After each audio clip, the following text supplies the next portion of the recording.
वाह ये क्या दीदी, हुआ? वाह दीदी। नहीं नहीं दीदी वाह दीदी, मतलब व्हाट इज दिस? दीदी दीदी नहीं नहीं ये दीदी तो मैं बिल्कुल गलत सरकार में रहता। দেখুন তৃণমূল প্রার্থীদের এমন পরিণতি হয়েছে যে তাদের নিজের গলার মালা ছিঁড়ে অন্য কোনো মহিলার হাতে তুলে দিতে হচ্ছে, তাকেই আবার পরিয়ে দেওয়ার জন্য। কেন বিশ্বাস হচ্ছে না? তাহলে আমি ভিডিওটা একটুখানি স্লো মোশনে দেখাচ্ছি, একটু ভালো করে খেয়াল করে দেখুন। এই দেখুন, প্রথমে হাত দিয়ে মালাটাকে ছিঁড়লো, তারপরে গাড়ির উপরে ফেলে দিল, তারপরে একটা ছেলে নিয়ে মহিলার হাতে দিল, মহিলা আবার সেটাকে বেঁধে আবার সেই মহিলা এসে ওই সোজা তার গলায় পরিয়ে দিচ্ছে।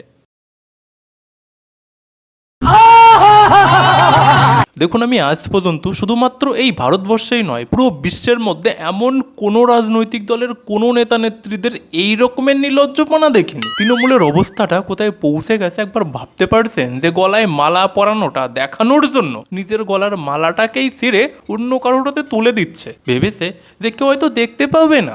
এটার নামই তৃণমূল কংগ্রেস। তাছাড়াও একটা জিনিস আপনারা কি লক্ষ্য করে দেখেছেন যে ক্যামেরাটা যখন রাস্তার দিকে ঘোরালো না, তখন দেখা গেল যে সোজা তার ওখানে এতটাই ভিড় যে রাস্তাই দেখা যাচ্ছে না।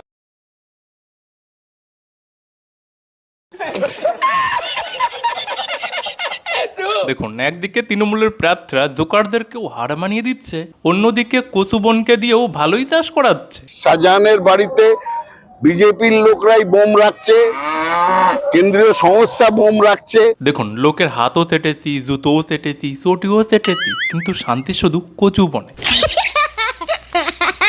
তো চলুন এনার ভাষণের শুরু থেকেই শুরু করি। সব থেকে বড় কথা হচ্ছে শাহজাহান নিয়ে যে এতগুলো কথা বলা হচ্ছে, এ পর্যন্ত শাহজাহান এর বিরুদ্ধে অভিযোগ এসছে।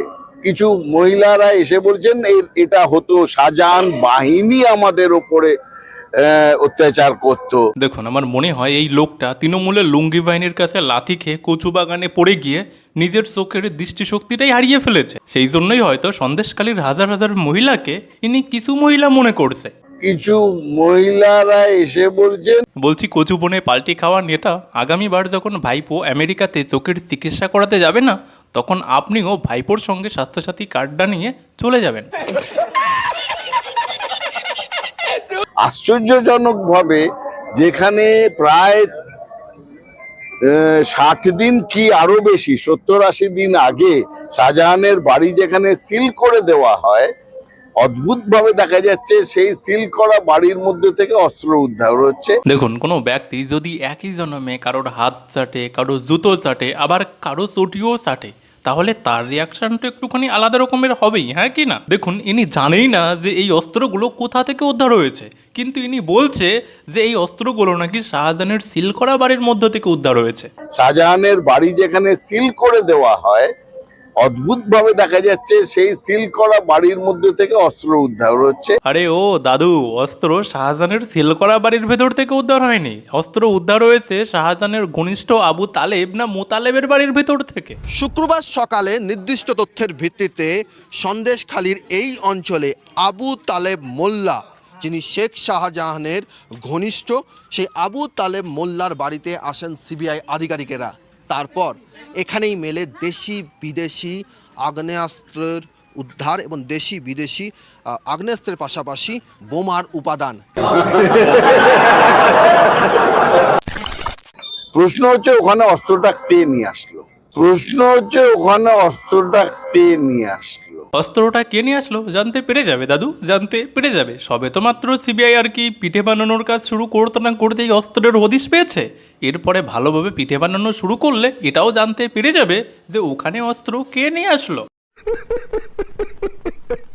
যে শাহজাহানের বাড়িতে বিজেপির লোকরাই বোম রাখছে, কেন্দ্রীয় সংস্থা বোম রাখছে। দেখুন, যে সন্দেশখালীতে 24 ঘন্টা মিডিয়া হাই অ্যালার্টে রয়েছে, যে সন্দেশখালীতে 24 ঘন্টা বর্তমানে পুলিশ অ্যাভেলেবেল রয়েছে, সেই সন্দেশখালীতে বিজেপি কোনো এক মুসলিমের বাড়ির মধ্যে ঢুকে তার পাকা বাড়ির মেজো খুঁড়ে সেখানে অস্ত্র রেখে দিয়ে চলে আসলো, আর সেটা কেউ জানতে পারলো না।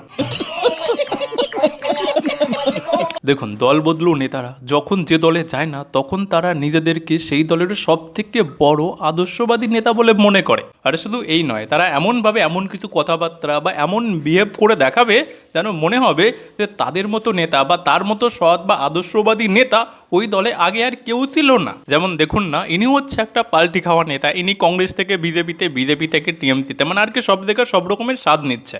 তো ইনি বলছে যে ওই কাজটা বিজেপি করেছে, বিজেপি ঘরের মধ্যে অস্ত্রও রেখে দিয়ে এসছে। আর অন্যদিকে তৃণমূলেরই একদম বরিষ্ঠ নেতা, পুরনো নেতা, তিনি বলছে এটা পুলিশের অপদার্থতা। তো আগেই বার করা উচিত ছিল, কোনো সন্দেহ নেই। বেআইনি অস্ত্র রাখলে সেটা ধরা তো পুলিশেরই কাজ। নেগলিজেন্সি আমি বলতে পারবো না, অপদার্থতা পুলিশের। আবার দেখুন এই লোকটা সেই 26,000 চাকরি বাতিলের বিষয় নিয়ে কি বলছে। 3 বছর ধরে তদন্ত হয়েছে এসএসসির নিয়োগের, তার উপরে হাইকোর্টের জাস্টিসদের, 2 জন জাস্টিসের মানে ডিভিশন বেঞ্চের একটা রায় বেরিয়েছে। 26,000 ছেলে মেয়ের চাকরি অফ হয়ে গেছে। কিন্তু আসল তদন্তটা কি নিয়েছিল? আসল তদন্ত ছিল দুর্নীতির অভিযোগ, দুর্নীতিতে কারা যুক্ত আপনারা দেখাতে পারবেন? ওই জাস্টিসরা যখন দিচ্ছে 26,000-এর চাকরি থাকবে না, তারা কাকে টাকা দিয়েছিল, কে দুর্নীতি করেছিল, তাদের শাস্তি। কথাগুলো কিন্তু ইনি ঠিকই বলেছে, কিন্তু মালটা তৃণমূলের পক্ষ থেকে খেলছে নাকি বিজেপির পক্ষ থেকে খেলছে না, মানে বলছেটা কি শুনলেন? বলছে যে যারা টাকা দিয়ে চাকরি পেয়েছে বা যারা এরকমভাবে দুর্নীতি করেছে তাদের শাস্তি। তারা কাকে টাকা দিয়েছিল, কে দুর্নীতি করেছিল, তাদের শাস্তি। দেখুন এই লোকটা পাক্কা তৃণমূলকে বাসি দিতে গেছে। কারণটা কি জানেন? যে এই লোকটা দুর্নীতি করা লোকেদের মধ্যে থেকে দুর্নীতি করা লোকেদের উপরেই শাস্তির দাবি করছে। তারা কাকে টাকা দিয়েছিল, কে দুর্নীতি করেছিল, তাদের শাস্তি। আমি কিন্তু 190 বলে দিচ্ছি। তৃণমূলের দুর্নীতি করা লোকেদের উপরে যদি কোর্ট অর্ডার নেয় না, তাহলে তৃণমূলের ভোটার বাদে সবগুলো ওই ভিতরেই থাকবে। তো মহা মুশকিল ভাই। তো আপাতত আজকের মতো ভিডিওটা এখানেই শেষ করলাম। ভিডিও কেমন হয়েছে কমেন্ট বক্সে লিখে জানাবেন, ভালো লাগলে লাইক করে দেবেন। আর আগামী দিনেও যদি এরকম ভিডিও দেখতে চান তাহলে যারা সাবস্ক্রাইব করেননি দয়া করে নেবেন, আমারও ভালো লাগবে, আপনারাও এরকমের ভিডিও দেখতে পাবেন। আর যারা গত ভিডিওটা দেখেননি পাশে দিয়ে দিলাম, যদি সময় থাকে এখানে ক্লিক করে দেখতে পারেন। তো সবাই ভালো থাকবেন, বাই।